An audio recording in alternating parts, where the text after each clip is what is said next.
ऐसे गंभीर मसले पर, सीमा विवाद के ऐसे महत्वपूर्ण विषय पर केंद्र की भाजपा सरकार देश से झूठ क्यों बोल रही है? ये देश की जनता के साथ एक विश्वासघात है। सभी दलों को, विपक्षी दलों को सवाल उठाने का हक है, लेकिन जो परिस्थितियां हैं वो इतनी नाजुक हैं कि ऐसे प्रश्न न उठाए जाएं जिससे आंतरिक सुरक्षा के किसी भी मामले को उजागर करना पड़े। लेकिन हम एक दो सलाह जरूर देना चाहेंगे। हम उस मीटिंग में नहीं हैं, लेकिन प्रधानमंत्री जी, राष्ट्रीय सुरक्षा के मसलों पर पारदर्शी तरीके से लोगों को पता होना चाहिए कि सरहद पे क्या हो रहा है। क्या कारण है, किस वजह से जो है राष्ट्रीय जनता दल को इस पार्टी ऑल पार्टी मीट में नहीं बुलाया गया? हम लोग चाहेंगे कि इसकी स्पष्टीकरण दें कि आखिर किन वजहों से जो है राष्ट्रीय जनता दल को नहीं बुलाया गया है। तो उम्मीद है कि प्रधानमंत्री जी पूरी तरह से आश्वस्त करेंगे देश को, विपक्षी दलों को, कि राष्ट्रहित के साथ कोई समझौता नहीं किया गया है। प्रधानमंत्री जी को किस समय कौन सा स्टेप उठाना चाहिए वो प्रधानमंत्री माननीय नरेंद्र मोदी जी अच्छी तरह से जानते हैं। इसलिए उन्होंने सर्वदलीय बैठक बुलाई है और उस सर्वदलीय बैठक के अंदर निश्चित रूप से जो निर्णय होगा उसके आधार पर आगे प्रधानमंत्री जी फैसला लेंगे।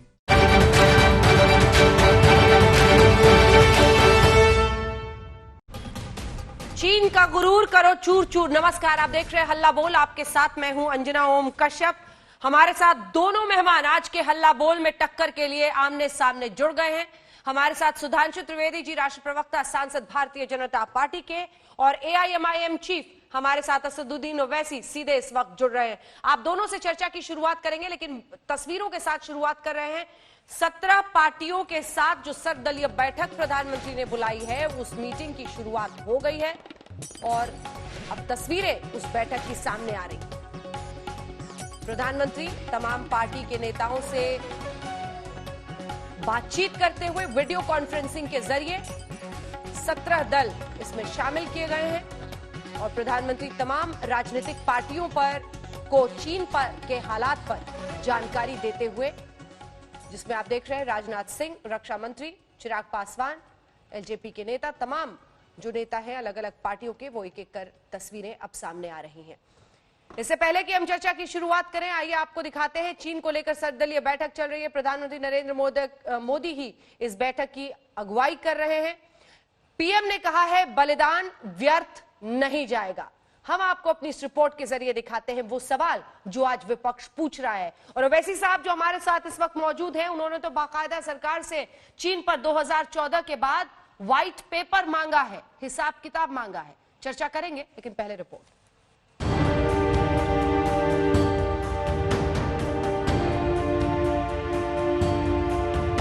गलवान हिंसा और चीन की चालबाजी को लेकर प्रधानमंत्री नरेंद्र मोदी ने सर्वदलीय बैठक बुलाई। राष्ट्रीय पार्टियों के साथ हालात पर माथापच्ची की, लेकिन इस बैठक को लेकर भी सियासत शुरू हो गई। RJD को अखर गया कि उसे न्योता क्यों नहीं मिला।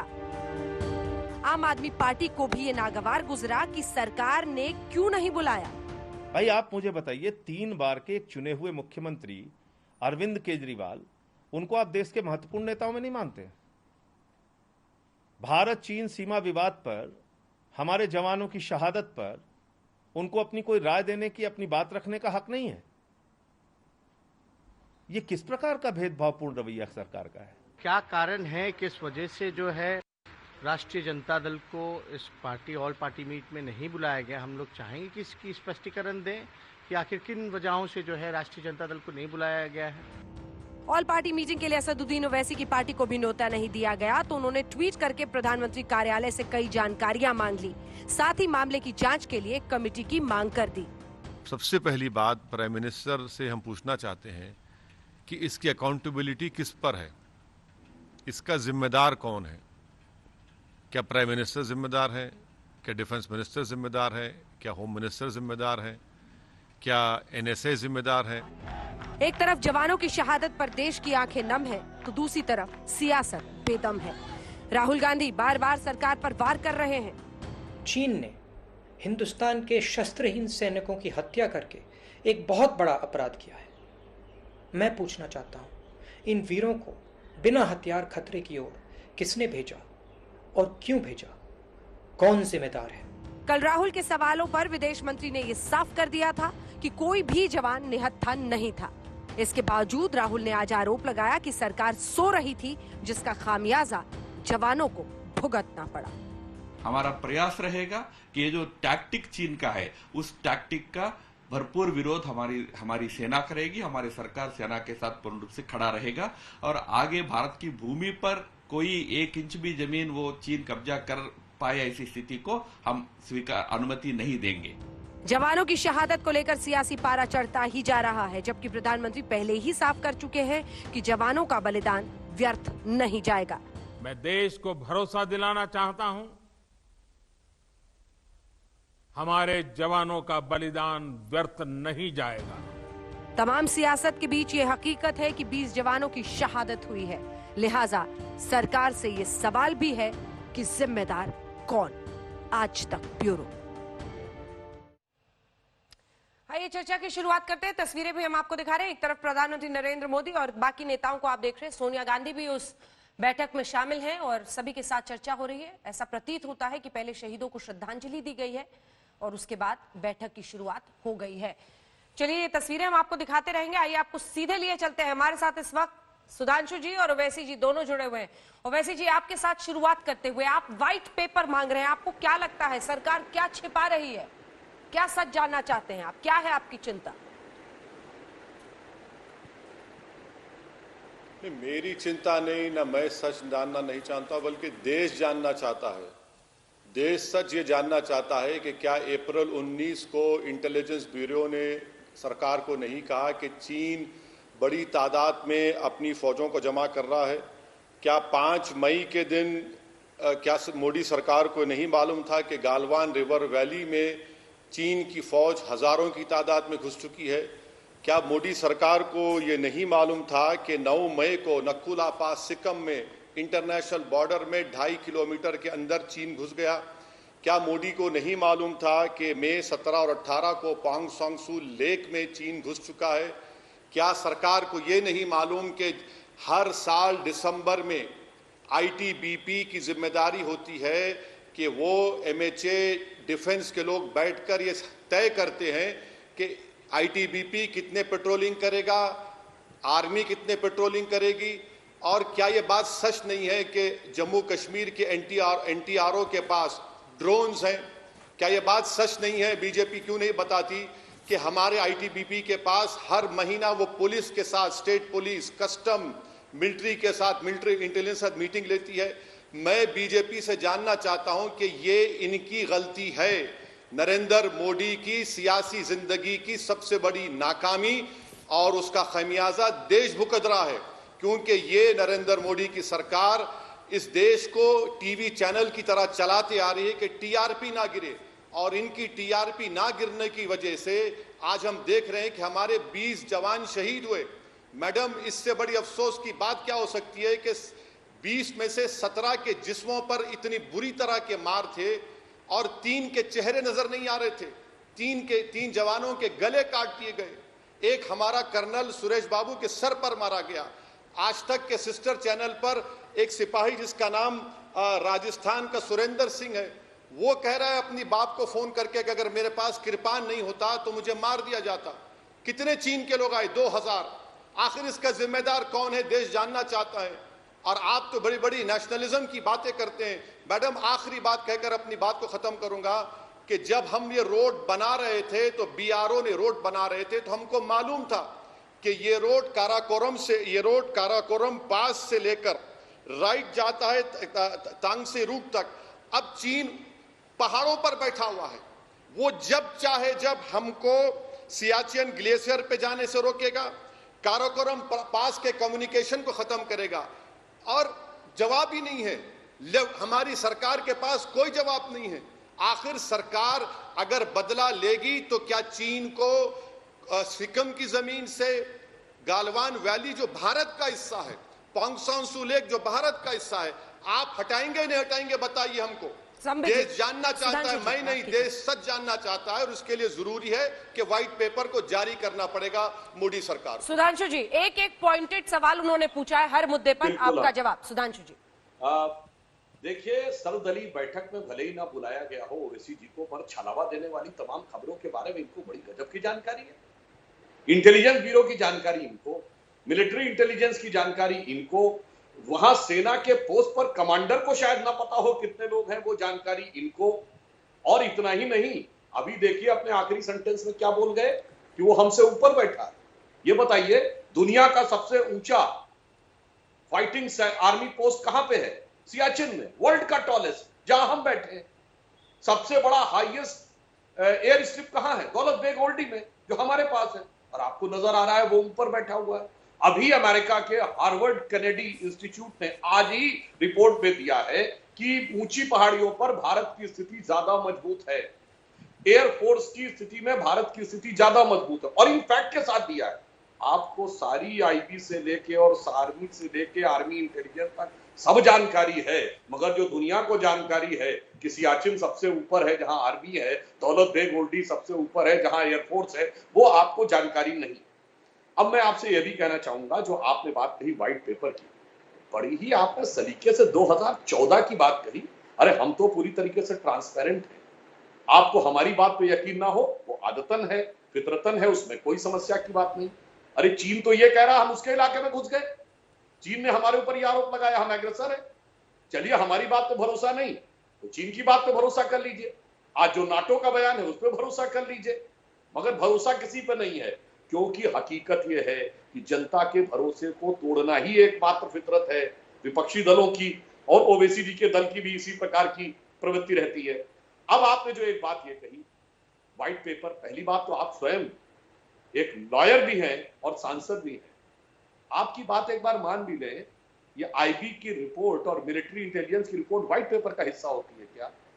और आपने व्हाइट पेपर 2014 से कहा, क्यों नहीं पिछले के बोला कि 96 का एग्रीमेंट भी आए, 97 का एग्रीमेंट भी आए, 2005 का भी आए, 2008 का भी आए, जिसकी वजह से हमारे हाथ बंधे थे। हाँ, मैं ईमानदारी से कहता हूं, हमारे 20 जवान वीर गति को प्राप्त हुए, परंतु हमने 43 जवानों को निपटाया। यह सत्य है कि आर्मी में एक निर्णय होता है कि गोली नहीं चलानी है तो नहीं चलाया, पर गोली उधर से भी नहीं चली, इधर से भी नहीं चली। वो कहते हैं कि शस्त्र विहीन हमारे सैनिक नहीं, शस्त्र के साथ थे, मगर मर्यादा और अनुशासन के नाते उन्होंने शस्त्र नहीं चलाया। हमारे जवान शस्त्र विहीन नहीं थे। विपक्ष के नेता ऐसा प्रतीत हो रहा है कि दृष्टि विहीन है, बुद्धि विहीन है और मूल्य विहीन। 3 बहुत बड़े बड़े शब्दों में आरोप लगाया असदुद्दीन ओवैसी जी आप पर। उन्होंने सवाल यह है कि आज शहीदों के पार्थिव शरीर उनके घरों को पहुंच रहे हैं। आज लद्दाख में वायुसेना अध्यक्ष अचानक दौरे पर गए, वहां पर लड़ाकू विमान उड़ रहे हैं। क्या ये वो वक्त नहीं है जब हिंदुस्तान की हर राजनीतिक पार्टियों को अपने मतभेद के ऊपर उठकर एकजुट आवाज में बोलना चाहिए? वैसे मैडम, मैं आपसे गुजारिश करूंगा कि मुझे जनाब सुधांशु साहब के सवालों का जवाब देने का मौका दीजिए। यकीनन मैं मुल्क के साथ हूं, मैं मुल्क का वफादार हूं।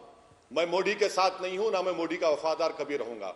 मैं देश का साथ देता आया और इंशाल्लाह लेता रहूंगा। जनाब सुधांशु साहब, आप बात कर रहे हैं 2005 के एग्रीमेंट की। मैं आपसे कह रहा हूं कि भाड़ में जाए एग्रीमेंट वो जो मेरे सिपाहियों की जान को नहीं बचा सका।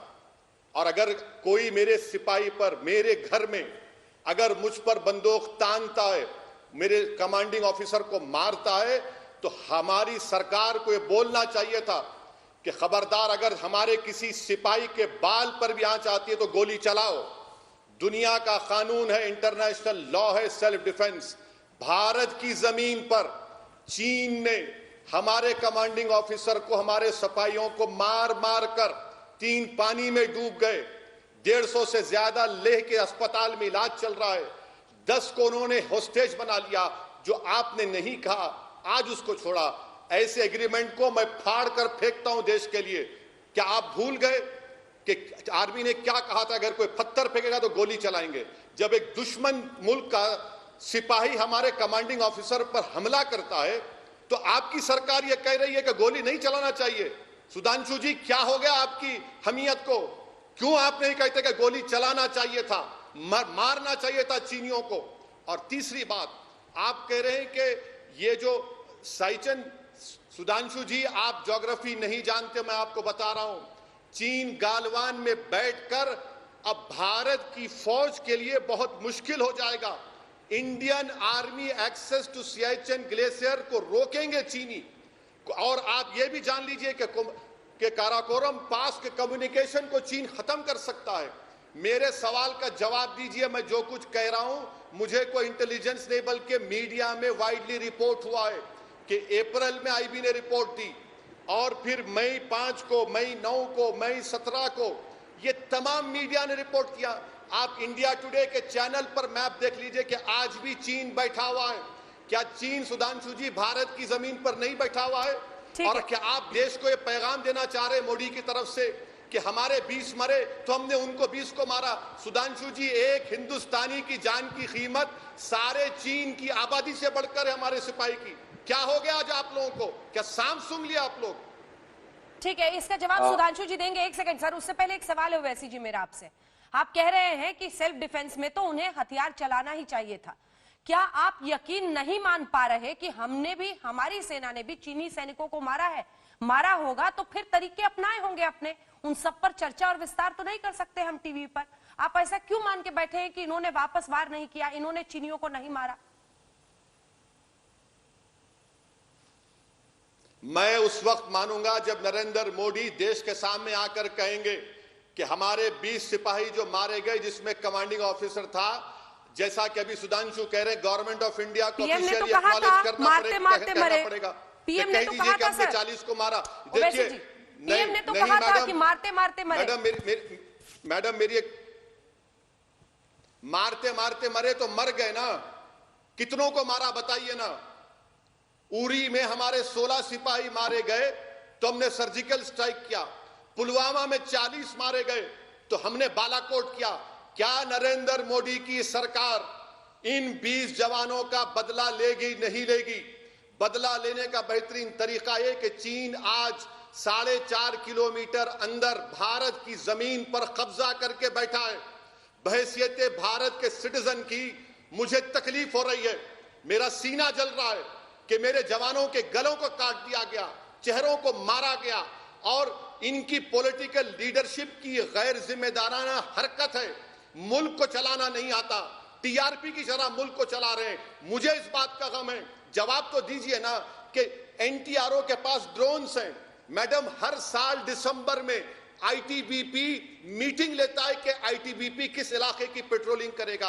अरे मैडम, सुधांशु जी को बता दीजिए कि पूरे लद्दाख का हमारा लेफ्टिनेंट जनरल वो मीटिंग करता है एक चीन के मेजर जनरल के साथ।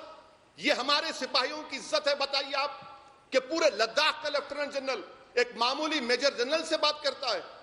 क्या हो रहा है हमारे देश में? ये ठीक है, जवाब दीजिए सुधांशु जी। लेकिन मेरा एक सवाल आपसे भी है, क्या जब पीएम ये कहते हैं कि मारते मारते मरे, हमारे पास कोई औपचारिक आंकड़ा है? ये जो आप लोग रोज आकर 43 लोग मारे गए, 43 लोग मारे गए बता रहे हैं, क्या आपके पास इसकी पुष्टि है? क्या सेना इसकी पुष्टि कर रही है, सरकार कर रही है, कौन कर रहा है? अब मैं फिर बता, देखिए अभी ओवैसी जी ने वकील और सांसद होकर ये बोल दिया था कि आईबी रिपोर्ट टेबल पर होनी।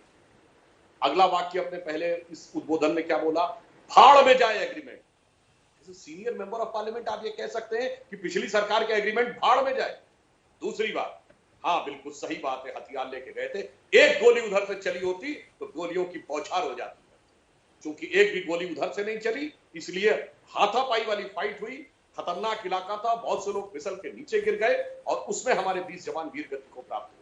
रही बात आपने कहा कि जो संख्या 43 की, तो ये इंटरनेशनल एजेंसी ने कहा है। यहां पर फिर मैं कहता हूं, इतने वरिष्ठ नेता होकर आपको यह नहीं पता क्या कि कोई भी सेना अपने यहाँ के मारे गए सैनिकों की आधिकारिक संख्या घोषित कर सकती है, दूसरे के यहाँ के मारे गए सैनिकों की आधिकारिक संख्या नहीं घोषित कर सकती, क्योंकि वो ऑफिशियल रिकॉर्ड वो करते हैं। अंतरराष्ट्रीय एजेंसी ने कहा, ना हमारी ना उनकी, उसने 43 कहा है। तीसरी बात, आपने कहा 3.5 किलोमीटर अंदर घुसा है चीन, तो मैंने फिर बोल रहा हूं, चीन कह रहा हम उसके यहां अंदर चले गए और आप कह रहे हैं जी हम चले आए। गवर्नमेंट ऑफ इंडिया कह रही है कहीं वो अंदर नहीं आए हैं, एलएसी में कोई चेंज नहीं है। चीन कह रहा भारत एक एग्रेसर है, यानी भारत अंदर चला आया है। और उसने हमारे ऊपर आक्रमण किया है। लेकिन सुधांशु जी, चीन के विदेश मंत्रालय ने, एक सेकंड सर, एक काउंटर क्वेश्चन है। चीन के विदेश मंत्रालय के प्रवक्ता ने खुद आकर कहा ना कि गलवान घाटी हमारा है। आप बताइए किसका? वो तो बिल्कुल सही बात है। गलवान घाटी क्यों भैया, अक्साई चिन्ह तो उन्होंने 1963 में लिया। हमने भी तो कहा था अक्साई चिन्ह हमारा 1963 का पार्लियामेंट का रेजोल्यूशन है। मगर अफसोस की बात, आज कोई कांग्रेस का नेता ये बोलने की हिम्मत नहीं करता है कि गलवान घाटी का अक्साई चिन्ह हमारा है। बोला तो हमारे गृह मंत्री अमित शाह जी ने बोला था। उल्टा आज चीन को कोट करते हैं कि वो कह रहा गलवान घाटी। अरे कहने से क्या होता है जब तक उसके फिजिकल पोजीशन में ना हो। अब मैं उदाहरण की दूसरी बात कहता हूं। जैसे उदाहरण के लिए हम कहते हैं पीओके हमारा है, मगर अभी पीओके हमारे वास्तविक नियंत्रण में नहीं है ना। अब दूसरी बात जो इन्होंने कहा ज्योग्राफी की बात, जनाब ज्योग्राफी की बात ही तो मैं बता रहा हूं। चीन को पेट में क्यों दर्द हो रहा था? ये जो सड़क बन रही थी, ये कराकोरम हाईवे जो चाइना का, चाइना पाकिस्तान इकोनॉमिक कॉरिडोर है, उससे सिर्फ 5-6 किलोमीटर दूर थी। अब चीन की ज्योग्राफिकल लोकेशन ही चीन के लिए समस्या है। देखिए पूरे दुनिया को पता होगा चीन ऊपर है। अगर उसको समुद्र से किसी प्रकार का व्यापार करना है तो South China Sea, state of Malacca होते हुए हिंद महासागर से जाना है। और अगर सड़क के थ्रू करना है तो चाइना पाकिस्तान इकोनॉमिक कॉरिडोर यानी पाकिस्तान ऑक्युपाइड कश्मीर से जाना है। अब समस्या यह है कि स्टेट ऑफ मलक्का से लेकर हिंद महासागर में वो हमारी नौसेना का मुकाबला नहीं कर सकता in case of event of war, क्योंकि वहां पर ऑस्ट्रेलिया और अमेरिकन कमांड भी उसके खिलाफ है। यहां पर क्या हो गया कि अगर उसकी सड़क के हम 6 किलोमीटर नजदीक आ जाएंगे तो इन केस ऑफ वॉर हम उनके मूवमेंट को रोक सकते हैं। सारी समस्या की जड़ तो यही थी। और चूंकि सड़कों की गति हमने आने के बाद तेज कर दी बनाने की 2014 के बाद, क्योंकि हमारी पार्टी का 2008 की तरह कोई चाइना की कम्युनिस्ट पार्टी के साथ एग्रीमेंट नहीं था। वो अगर आप व्हाइट पेपर कहेंगे तो आपने देखा होता तो आपका सारी आ जाती कि 61 सड़कों का निर्माण। और शुरू कब हुआ था? जब अटल जी की सरकार थी और जॉर्ज फर्नांडिस रक्षा मंत्री थे, तब बॉर्डर रोड ऑर्गेनाइजेशन ने सबसे ज्यादा 61 सड़कों का निर्माण शुरू किया था, जिसमें 80% इस समय कंप्लीट हो गई।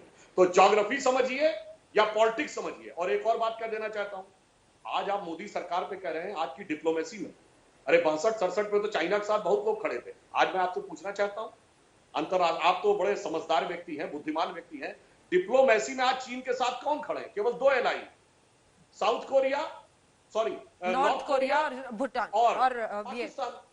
अब बताइए इन 2 के अलावा तीसरा उसके साथ नहीं खड़ा है। ठीक है। उसके बाद आपको लग रहा है। और एक और बात कह देना चाहता हूं, चाइना का एक फिर भी वो ऐसी हिमाकत कर रहा है ना सुधांशु जी, सिर्फ नॉर्थ कोरिया, सिर्फ पाकिस्तान, ये आप रोज कह रहे हैं, लेकिन फिर भी चीन हिमाकत कर रहा है ना ऐसी।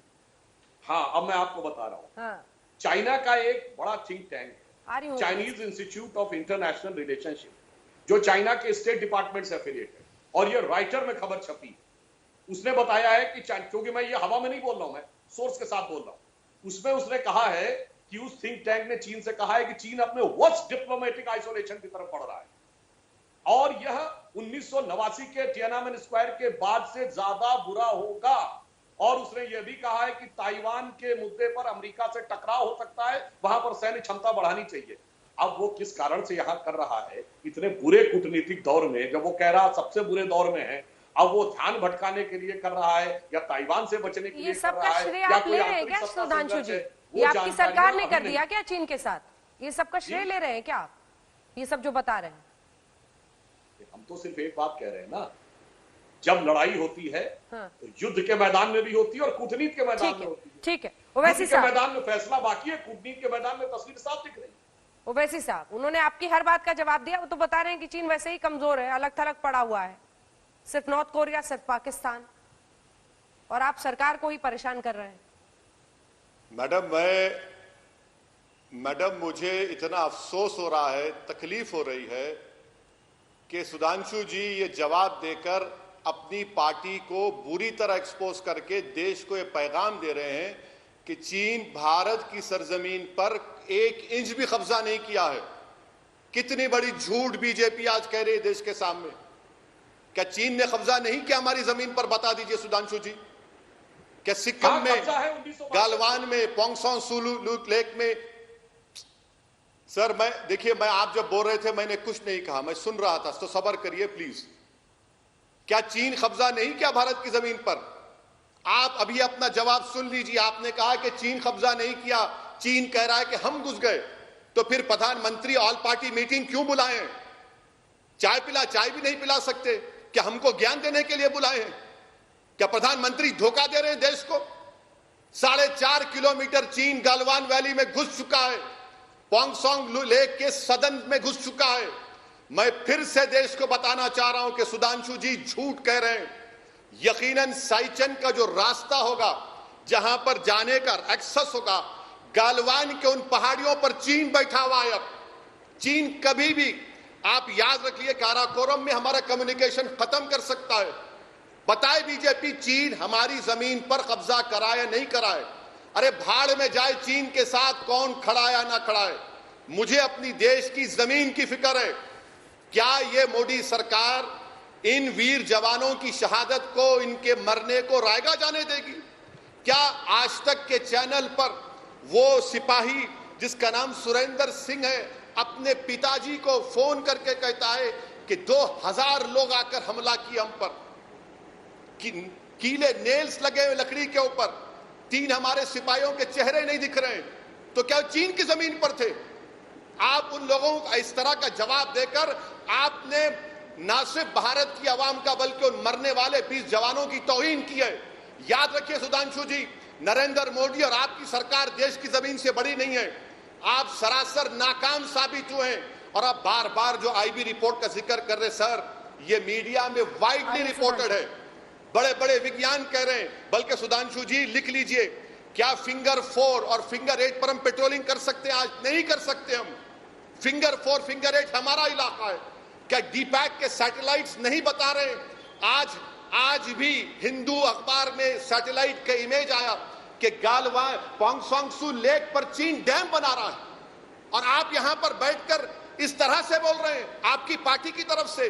सुधांशु जी, ये आप नहीं कह रहे हैं, ये आपकी जबान नहीं, आपकी जबान जरूर है, मगर आप अपनी सरकार की इस गलत पॉलिसी को, जो देश को धोखा दे रहे हैं, हमारे सिपाही मारे गए और हमारी जमीन को हिफाजत नहीं कर सके, आप हमारे देश के तमाम लोगों पर धूल झोंक रहे हैं। अफसोस हो रहा है मुझे।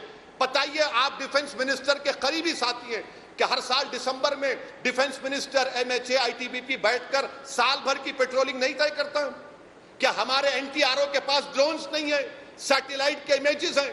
किस तरह आपकी सरकार ने हमारे लद्दाख के एक लेफ्टिनेंट जनरल हरिंदर सिंह को एक मेजर जनरल के साथ बैठने को दिया?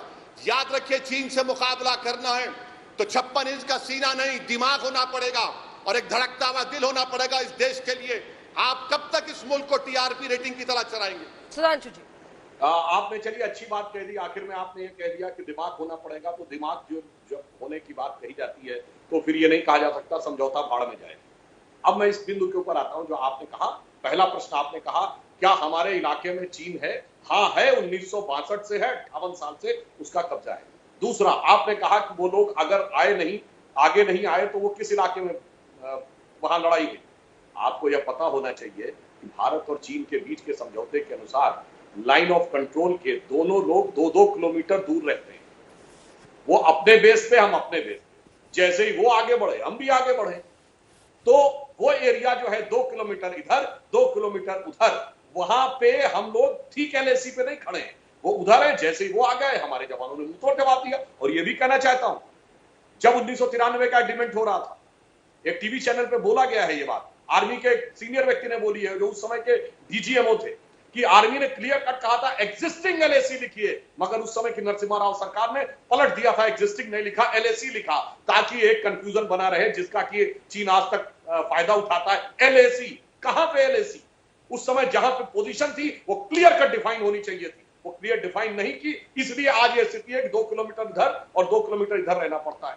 और जो आपने एक और बात कही कि हम कुछ नहीं कर पा रहे हैं, हम तो सिर्फ ऐसे ही बैठे हुए हैं, तो मैं पूछना पा रहा हूं जनाब, हम कुछ नहीं कर पा रहे हैं तो चीन ने एड़ी चोटी का जोर लगा दिया, फिर भी मसूद अजहर को आतंकवादी घोषित करवा ले गए, यूनाइटेड नेशन में कुछ नहीं कर पाए थे।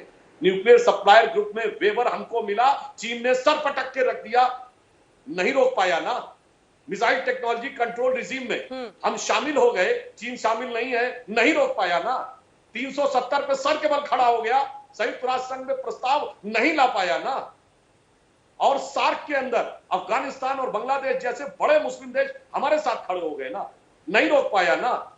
इसके बाद भी आपको लगता है कि हमारी सरकार कुछ नहीं कर पाई, इसीलिए मैं कह रहा हूं, बहुत अच्छी बात कही, ये सिर्फ जज्बात से नहीं दिमाग से भी होता है। इसीलिए मैंने कहा, आप देखिए यूनाइटेड नेशन से लेकर आर्थिक मामले तक, और अमेरिका के बाद सबसे बड़ा आर्थिक जो उसका व्यापार है भारत से होता था, आर्थिक चोट उसको हमसे, डिप्लोमेटिक चोट हमसे। कोविड को लेकर आज सबसे बुरी प्रतिष्ठा की स्थिति चीन की, और इतनी चीजें देखने के बाद यदि आप जैसा दानिशमंद व्यक्ति यह न समझ पाए और यह कहे कि ना कुछ सरकार ने किया है, मतलब एनएसजी, एमटीआर और मसूद से लेके, और ना कुछ हुआ है कोविड से लेके। ठीक है, ओवैसी साहब इसका जवाब देंगे, लेकिन इसके पहले एक जवाब मेरा भी दीजिए आप सुधांशु जी। जिस 1996 की संधि का आर्टिकल 6 का आप जिक्र करते हैं, देखिए अभी भी चीन ने कई मोर्चों पर, अलग अलग जगहों पर इस तरह की स्थिति पैदा की है। सरहद बहुत लंबी है जो हम उसके साथ शेयर करते हैं। ये संधि और ये आर्टिकल रद्द करने के लिए आपने कोई कदम उठाया है या नहीं? क्योंकि अभी भी सतर्क रहना जरूरी है। ऐसा तो नहीं होगा कि ऐसी कोई भी हादसे के सामने फिर यही बात दोहराई जाएगी कि 1996 आर्टिकल 6 और ये हुआ।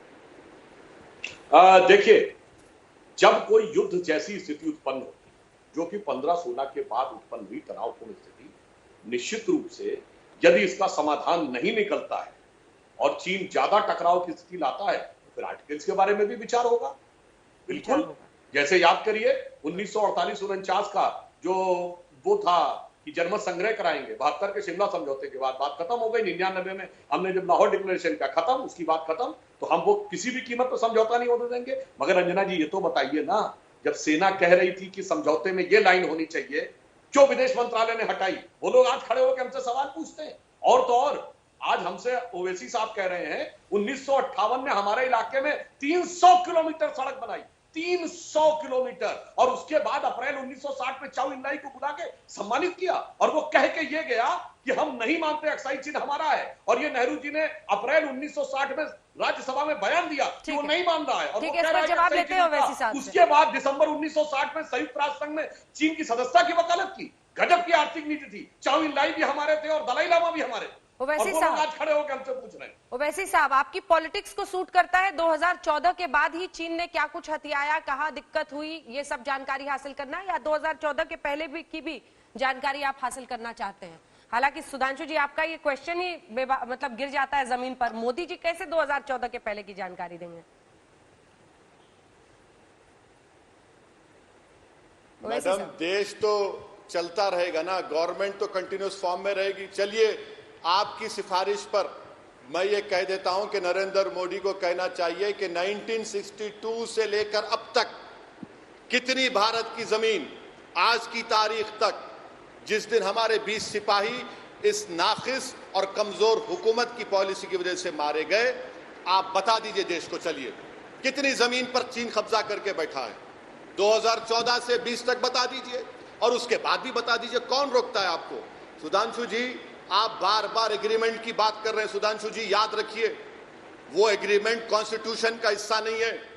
जिस जमीन पर हमारे सिपाहियों को मारा गया वो भारत की सरजमीन है, और जिस भारत की सरजमीन पर मेरे घर में घुसकर मेरे सिपाहियों को कोई मारता है तो मुझे अख्तियार है कि मेरे घर में घुसने वालों पर मैं गोली चलाऊं, और अगर कमांडिंग ऑफिसर मरता है तो सिपाहियों को आप ऑर्डर नहीं दिए।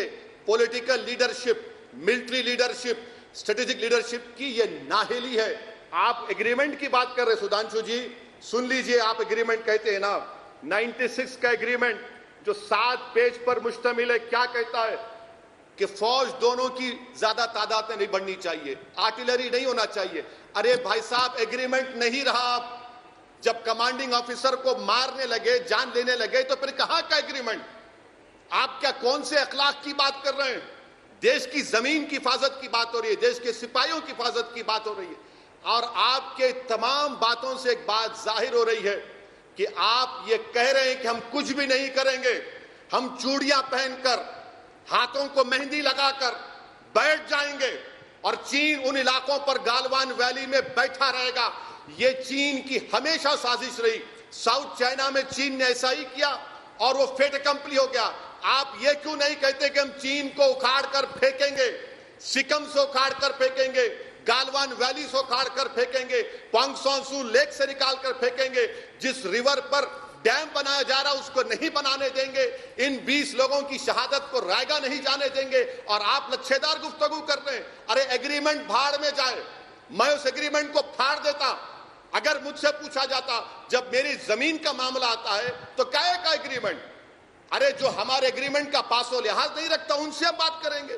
क्या उनसे बात कर रहे सुधांशु जी? आप ये बात तो समझना पड़ेगा ना सुधांशु जी, क्योंकि हाँ, चीन का सामान जितना लास्ट नहीं करता है उससे भी कम लास्ट करता है उनका वादा। अब तो ये साबित हो चुका है। बिल्कुल मैं बात बोल रहा हूँ। अरे इतना बड़ा बड़ा बात बोल लिया तो एक बार यह बोल देते ना कि 96 में रक्षा मंत्री कौन था? मुलायम सिंह यादव। सरकार किसकी थी? कांग्रेस के रहमो करम पर 40 सीटों वाले जनता दल की सरकार थी। और वो आज हमसे सवाल पूछते हैं। जहां तक मुआहदे की बात है, समझौते की बात, यस आपने सही कहा, जब भारत के हित की बात आएगी हम चेंज करेंगे। याद करिए जैसे ये घटना शुरू हुई हमने चाइनीज कंपनीज के डायरेक्ट इन्वेस्टमेंट पर रोक लगा दी। अभी हमने बीएसएनएल में रद्द किया, हमने रेलवे में रद्द किया। और सोचिए मोदी जी की दूरदृष्टि, यदि आरसीईपी से हम बाहर नहीं हो गए होते तो आज शायद हम चीन का करार रद्द नहीं कर पाते, क्योंकि हम कानूनी ढंग से बंधे हुए होते। मगर हम पहले ही उससे बाहर आ गए। और चिंता मत करिए, अगर आर्थिक मुआहदे यानी आर्थिक अनुबंध हमने एक्शन लिया है तो जरूरत पड़ने पे सामरिक और आर्थिक इस पर भी बात करेंगे। और आपने सिक्किम की बात कही, मैं आपसे पूछना चाहता हूं, सिक्किम में एकमात्र मौका है जब चीन भारत के आगे कभी झुका है पिछले 60 साल में। सिक्किम पे चीन ने अपना दावा कब छोड़ा? मैं पूछना चाहता हूं, क्या ओवैसी साहब को पता है?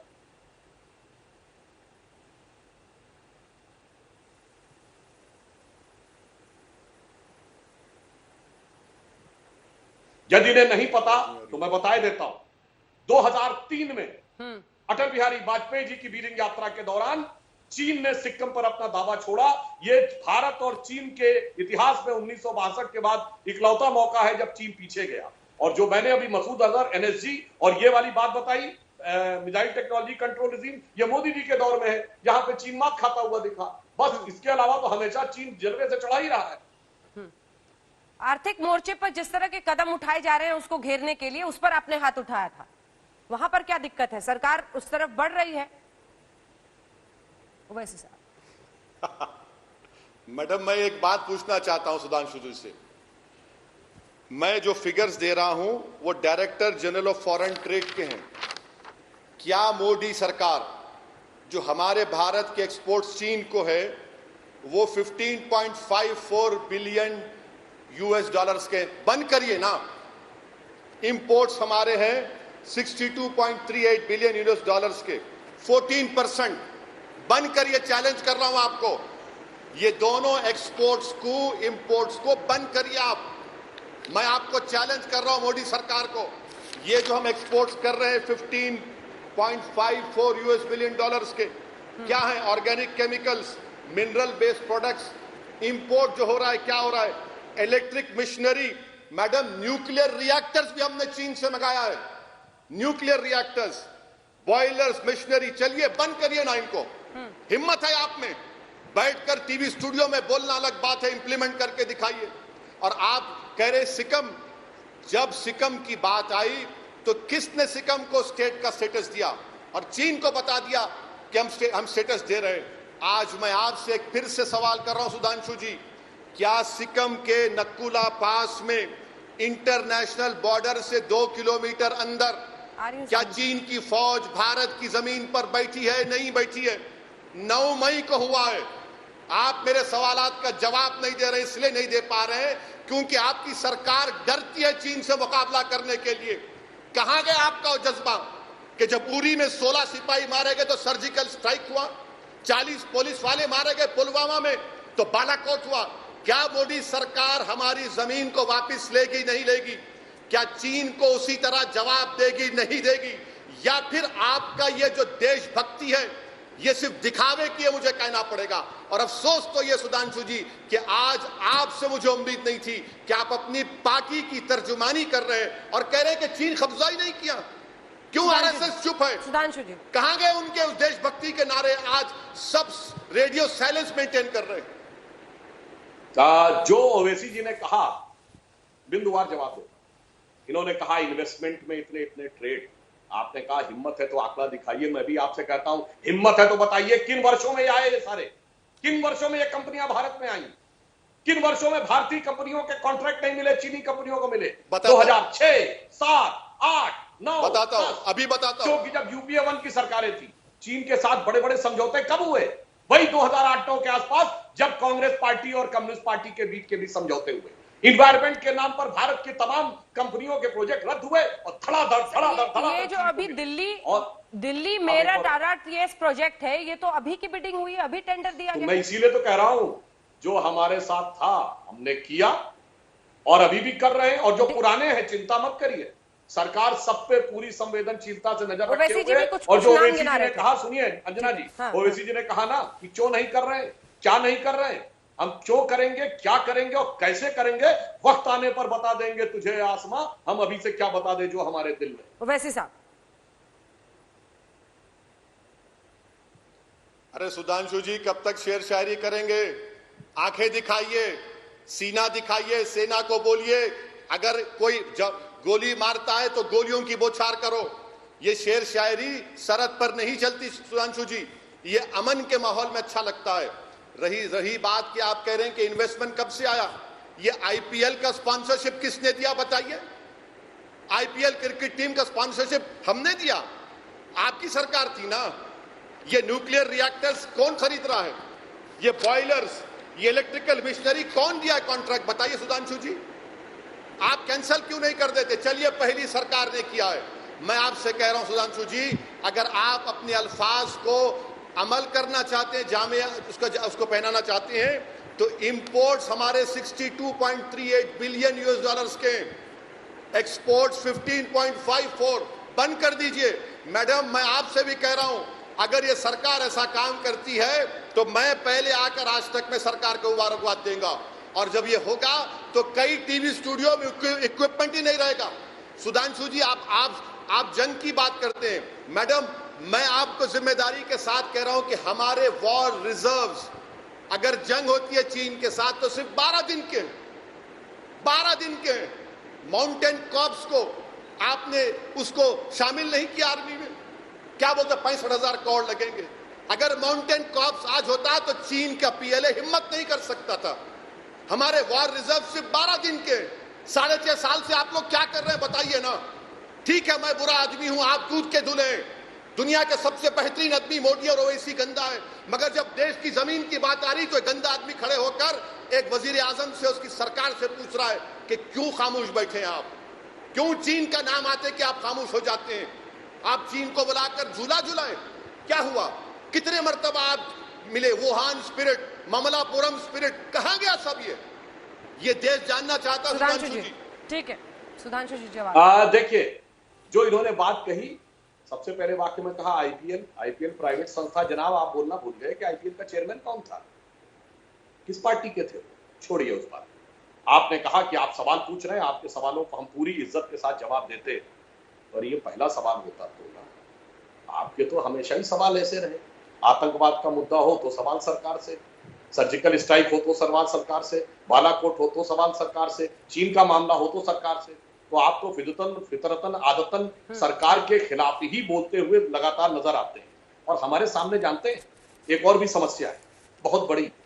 अंजना जी आपको पता है कि लेह का काउंसिलर क्या बोलता है? मोदी जी के बारे में अनाप शनाप बोलते हुए वीडियो आ रहा है और कह रहा है 133 किलोमीटर हमारे अंदर आ गए। कांग्रेस के नेता सलमान सोज क्या बोलते हैं कि आज गलवान घाटी जो गुलाम रसूल गलवान के नाम पर था, कट्टर हिंदूवादी उसको बचाने में लगे। क्या बदतमीजी है ये। कांग्रेस के सांसद हुसैन दलवैये बोलते हैं कि बिना हथियार को लड़ने के तो आरएसएस की शाखा लगा रहे हैं क्या वहां पर। इस ढंग के एब्सर्ड बयान इस युद्ध के समय में मैं चुनौती से कहता हूं, 2013 में जब दौलत बेग गोल्डी हुआ था, मार्च अप्रैल में हमारे किसी नेता ने कोई सवाल नहीं पूछा। 1987 तवांग जिले के एपिसोड में किसी ने सवाल नहीं पूछा। 67 में नाथुला में हुआ, किसी ने सवाल नहीं पूछा। और 62 में तो जनसंघ तो छोड़िए, आरएसएस ने इस कदर समर्थन किया कि नेहरू जी का ऑन रिकॉर्ड बयान। तो देश के साथ हम कैसे खड़े रहते हैं विपक्ष में और कैसे खड़े रहते हैं आप लोग, ये देश देख रहा है। ठीक है, कंक्लूडिंग रिमार्क का वक्त है। सिर्फ एक दो लाइन में जल्दी से ओवैसी जी, चूंकि आपने हाथ उठाया था, सवाल यह है कि अभी तो मुझे लगा कि आपने पुरी पर और पुलवामा पर सरकार की प्रशंसा की। क्या चाहते हैं आप? मतलब चीन के साथ बिल्कुल सेना को छूट दे दी जाए और आर पार की स्थिति हो? अरे मोदी ने कहा था ना, मैंने सेना को पूरी छूट दे दी। हाँ। क्या सेना को छूट दिए हैं आप? जो गोली नहीं चला पा रहे, सुधांशु जी कह रहे हैं हम गोली नहीं चला सकते। ये इसीलिए तो कह रहा हूं कि मोदी की सबसे बड़ी फेलियर है ये। और आप कंक्लूडिंग रिमार्क्स की बात कर रहे हैं, सुधांशु जी कह रहे हैं टेररिज्म। अरे देवेंद्र सिंह, वो पुलिस का डीएसपी जो हिजबुल मुजाहिदीन के टेररिस्ट को लेकर गाड़ी में दिल्ली को ला रहा था भारत के लोगों को मारने के लिए, आपकी सरकार चार्जशीट नहीं डालती है और उसको बेल हो जाती है। एक महिला जो हामिला है उसको बेल नहीं देते। ये आपका टेररिज्म के ताल्लुक से है। आप चीन के इंपोर्ट एक्सपोर्ट पे जवाब नहीं दे रहे। स्टैच्यू ऑफ यूनिटी में क्या चीन से मटेरियल लिया सुधांशु जी? छोटा सा एकदम, बस 2 लाइन का जवाब सुधांशु जी, वक्त की बहुत कमी। क्या करेंगे उसको? आप लगा के रखेंगे उसको?